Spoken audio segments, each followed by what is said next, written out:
नमस्कार, मैं हूं विनोद मेहला। आप देख रहे हैं दा मुद्दा।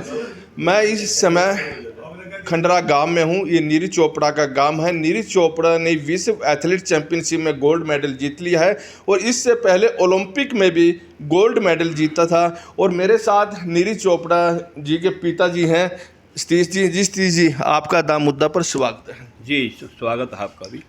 कैसा फील हो रहा? आप वर्ल्ड चैंपियनशिप में भी गोल्ड मेडल जीत लिया और भारत के एकमात्र ऐसे खिलाड़ी नीरज चोपड़ा ही हैं जिन्होंने इस प्रतियोगिता में गोल्ड मेडल जीता है। जी बिल्कुल, ये हमारे परिवार के लिए तो है ही, बल्कि मैं तो ये कहूँगा कि अपने पूरे हिंदुस्तान के लिए ही बड़े गर्व के पल हैं, जो आज उस बच्चे की मेहनत रंग लाई है और जो अपने देश से जो सपोर्ट उसको मिली है, तो इसी के मतलब अनुरूप उसने सब कुछ तय कर पाया वो। पिछली दफ़ा सिल्वर मेडल जीता था, कहीं ना कहीं ये मायूसी हाथ लगी थी, गोल्ड क्यों नहीं लगा? तो इस बार कैसी तैयारी थी और आप लोगों ने क्या सुझाव दिए थे, कैसे मोटिवेशन किया था? देखो, हमारा तो मोटिवेशन सिर्फ एक ही होता है कि बेटा जो तेरे मन में आए ना, उसको उस हद तक अचीव कर जहाँ तेरा शरीर ये कहेगा ना भाई अब मैं नहीं कर सकता, उसके बाद भी उस काम को कर, तभी तेरे को सक्सेस मिलेगी। और यही एक मूल मंत्र है उसका, भाई जहाँ प्रैक्टिस का मतलब एक टाइम होता है भाई यहाँ तक कर सकता हूँ, लेकिन उसके बाद भी वो प्रैक्टिस करता है तो समझ लो हम ठीक रास्ते पर चले हुए हैं। जैसे कि कल फाइनल मैच था, तो फाइनल शुरू होने से पहले क्या आप लोगों की कोई टेलीफोन पर या मोबाइल पे बातचीत हुई? तो आप हुई कुछ ऐसी बात? नहीं, ऐसा कुछ नहीं हुआ। जैसे मतलब कई दिन पहले एक बार वो जैसे मतलब होता है उसके पास टाइम है भाई, सप्ताह 10 दिन बचे हैं, या एक आध बार ऐसा मौका लगता है वो टाइम के टाइम बात कर लेता है भाई मैं कल इस काम के लिए तैयार हूँ, रेडी हूँ और आप आशीर्वाद चाहिए आपका। तो अब जैसे 10-12 दिन पहले एक पूरे परिवार की बात हुई थी जैसे, तो सभी ने एक मतलब वही बात थी कि मैं प्रैक्टिस मेरी बढ़िया है और मैं इस बार जो मेडल मेरा मतलब पीछे था, सिल्वर मेडल था वर्ल्ड चैम्पियनशिप में, कोशिश करूँगा अब की बार मैं उसको गोल्ड में बदल सकूँ और उसी के लिए मैं जी जान लगा दूँगा अपने देश के लिए। जैसे ही गोल्ड मेडल जीता तो उसके बाद तो कोई बातचीत नहीं हुई होगी? नहीं, अभी तक ऐसा मतलब कोई किसी के साथ भी वार्तालाप हुई नहीं उसकी, क्यों वो भी उधर हमारे हिसाब से बिजी ही है। अगर वो फ्री टाइम में होगा उसी टाइम बात कर लेगा वो। कल जब फाइनल मैच शुरू हुआ तो दिल की धड़कनें तो बढ़ रही होंगी, तो कैसा महसूस कर रहे थे उस समय आप? जी बिल्कुल, देखो हमारी तो हम पेरेंट्स हैं तो इस करके बोलेंगे भाई हमारी बढ़ी थी, लेकिन मैं हमारा जो मानना है ना, हमारा मानना ये है कि पूरे देश की धड़कनें बढ़ी हुई थी।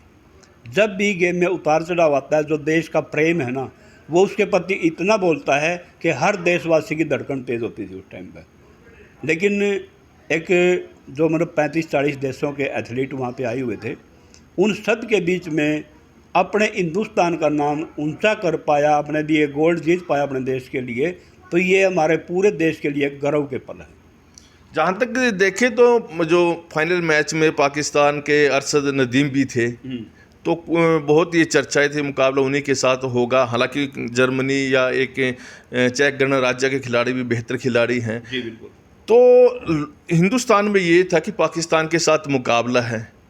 बस ये तो जैसे मतलब एक अपने यहाँ मतलब जैसे क्रिकेट में भी होता था, कोई भारत और पाकिस्तान का मैच है तो लोग उसमें ज़्यादा उत्सुक होते हैं, और यही बात सब लोग लेके मतलब इस गेम में भी यही था कि भाई ये इंडिया और पाकिस्तान का मैच है, लेकिन ऐसा नहीं है। ये एक ऑल वर्ल्ड का गेम था, ये नहीं कह सकता मैं भाई एक देश के साथ था। अगर सिर्फ 2 ही देश पार्टिसिपेट करें तो इंडिया पाकिस्तान हो जाता है वो, और जब हम मतलब 30-35 देशों का परफॉर्म होता है एक जगह पे, हम उसको एक देश का गेम नहीं बोल सकते बिल्कुल भी। हाँ, पाकिस्तान का खिलाड़ी भी एक अच्छा खिलाड़ी है और भी अच्छे थ्रोवर थे इस गेम में, और सभी अपने देश का मतलब बढ़िया परफॉर्म करने के लिए प्रतिनिधित्व कर रहे थे। तो हमारा जो मतलब एक मानना है कि जैसे 2 मेडल एशिया के आए हैं, ये अपने पूरे एशिया के लिए एक बहुत बड़ी उपलब्धि है। जहाँ तक बात करें अरशद नदीम के साथ भी नीरज की अच्छी दोस्ती बताई जाती है, यहाँ पे आप लोगों के साथ भी जिक्र करते हैं कुछ? जी देखो, हमेशा जो एक मतलब स्पोर्ट्समैनशिप होता है, वहाँ पर जितने भी खिलाड़ी किसी भी कंट्री के परफॉर्म करने के लिए आते हैं, वहाँ एक ये परिवार है। उस परिवार में सभी की बातें भी होती हैं, सभी की दोस्ती भी है। ये नहीं है कि भाई वो उससे दोस्ती नहीं है, उससे दोस्ती है, ऐसा वहाँ कुछ नहीं होता। वहाँ एक सपोर्ट्समैनशिप होती है। लेकिन जब हम मैट पर या मतलब एक मैदान पर परफॉर्म करते हैं, उस टाइम सिर्फ एक प्रतिद्वंदी के तौर तरीके से देखते हैं। भाई मैं अपने देश के लिए बढ़िया करूँगा, पाकिस्तान वाला अपने देश के लिए बढ़िया करेगा, और गणराज्य का जो चेक रिपब्लिक के जो खिलाड़ी है वो अपने लिए बढ़िया करेंगे, ग्रेनाडा का अपने लिए करेगा, सभी अपने देश के लिए अच्छा करने के सोचते हैं बस। अगले साल ओलंपिक गेम भी होने हैं, तो उसमें भी हर देशवासी चाहता है कि नीरज एक बार फिर गोल्ड मेडल जीते। जी बिल्कुल, हमें जो उसकी प्रैक्टिस है उसके अनुरूप हमें लगता है कि जैसे अपना अब ये गेम है, जैसे डायमंड लीग का फाइनल होना है और एशियन गेम भी है अभी बीच में, तो ये 3-4 इवेंट उसके अभी बचे हैं इस साल के अपने 23 के। तो उसके बाद फिर ओलंपिक गेम है अपना, ओलंपिक तक भी उसको काफ़ी टाइम मिलेगा, और जो उसकी तैयारियाँ है उसके अनुरूप हमारा सोचना है कि वहाँ भी अपने देश को बढ़िया परफॉर्म करके देगा। देखिए, तो ग्रामीण इलाके में अक्सर हम देखते हैं तो कबड्डी खेल लेते हैं बच्चे या कुश्ती खेल लेते हैं, लेकिन नीरज ने ये जो भाला फेंक ये जेवलिन कैसे चुना? बस ये एक जैसे मतलब शुरू से उसका हैवी वेट था थोड़ा, तो हमें थोड़ी चिंता थी कि ये ज़िंदगी और आगे आएगी तो और भी ज़्यादा मोटापा होगा तो कुछ कर नहीं पाएगा, तो उसका एक जिम ज्वाइन करवा दी हम लोगों ने। कुछ टाइम वो उसमें रहा, फिर वहाँ पर जैसे बड़े बच्चे थे वो छोटे बच्चों को कम करने देते हैं काम, तो वो उसको परेशान कर देते, वो परेशान होता हुआ दूसरी जगह बैठ जाता, बोले नहीं ठीक नहीं है ये। तो हमारे को बोलता था कि भाई यहाँ मेरे को काम नहीं करने दे रहे, हम भी सोचते रहे टड़ रहे काम तो और कुछ नहीं है। लेकिन जब वहाँ पे जाकर मौके पर देखा कि वाकई यही बात है कि यहाँ परेशानी ज़्यादा है, तो फिर उसको पानीपत में ज्वाइन करवा दिया, और उसके पास में एक स्टेडियम है, शिवाजी स्टेडियम अपना पानीपत में, तो वहाँ ये खिलाड़ी थे, कुछ बिंजौर गांव के हैं, कुछ दाएं बाएं आसपास के गांव के बच्चे थे वहाँ पे, वहाँ वो जेवलिन खेलते थे। उन्हीं को देखकर उस गेम में इसका इंटरेस्ट बढ़ना शुरू हो गया, और वहाँ से ओलंपिक तक का सफ़र उन बच्चों के साथ आज भी अटैचमेंट है, वो आज भी इसके साथ खड़े हैं, और सब मतलब बढ़िया इसको जो टीम मिली स्टेडियम से लेकर ओलंपिक तक की, ये एक बहुत ही बढ़िया टीम इसको मिलती रही, गाइडेंस बढ़िया होती रही, कोच बढ़िया मिले, फिजियो बढ़िया मिले, हर गेम उसका परफेक्शन में जाता चला गया। जहाँ तक देखिए कि कोई भी खिलाड़ी अंतर्राष्ट्रीय लेवल पर मेडल जीत लेता है, और नीरज ने तो ओलंपिक में गोल्ड मेडल जीता है, तो उसके बाद उनका रंग ढंग बदल जाता है, हवाबाजी में आ जाते हैं। लेकिन देखने में आया कि नीरज इन सब चीज़ों से दूर रहे, और आपने भी कुछ गाइडलाइन जरूर किया होगा। एक्चुअल में तो ये है, जब तक हम अपने देश के लिए परफॉर्म कर रहे हैं तब तक हमें ये बात अपने मन में लानी भी नहीं चाहिए। जब तक शरीर ये कहता है कि भाई मेरे अंदर गुंजाइश है और मैं देश के लिए कुछ कर सकता हूँ, तब तक तो उसने अपने गेम की तरफ ही ध्यान रखना चाहिए। उसके बाद का भी जीवन जो आदमी का होता है, उसमें भी कभी मतलब हवा में उड़ने की बजाय अपने ज़मीन पर पैर जब तक रखेगा तब तक वो कामयाबियों को चूमता रहेगा। अब नीरज हिंदुस्तान आएंगे, पूरा देश स्वागत भी करेगा, आप लोग की क्या तैयारी है, कैसे स्वागत करोगे?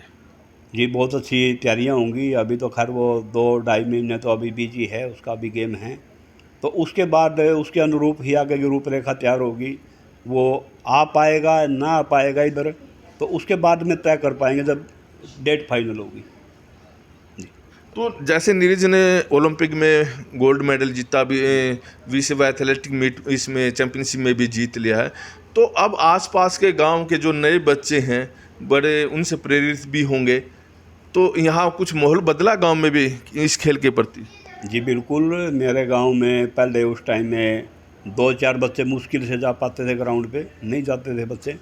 लेकिन आज मतलब जो मेरे आसपास के गांव हैं और मेरे खुद के गांव के 50 से 60 बच्चे प्राइवेट स्कूल में, थोड़ा स्टेडियम की जगह उसने स्कूल की अपनी पर्सनल है, तो वहाँ पे परफॉर्म करते हैं। तो मतलब 50-60 बच्चे वहाँ पे रोज़ तैयारी करते हैं।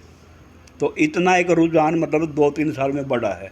हर किसी का पेरेंट अपने बच्चे को लेके आता है, और वहाँ पूरा दिन या मतलब शाम का जो 2-3-4 घंटे का टाइम स्कूल के बाद होता है, वहाँ उसकी मतलब परफॉर्म करवाता है, उससे मतलब काम करवाता है। जब नीरज चोपड़ा यहाँ आ जाते हैं तो बहुत सारे खिलाड़ी भी मिलने के लिए आते होंगे? हाँ, खिलाड़ी भी आते हैं, गांव वाले भी मिलने के लिए आते हैं, और वो भी उत्सुक होता है। जैसे अपना प्राइवेट स्कूल है या अपना सरकारी स्कूल है गांव का, या किसी भी दूसरी स्टेट में कहीं गया तो स्कूल में बच्चों के साथ घुलना मिलना उसको बहुत बढ़िया लगता है और वो जाता रहता है। ये थे हमारे साथ नीरज चोपड़ा के पिताजी सतीश जी।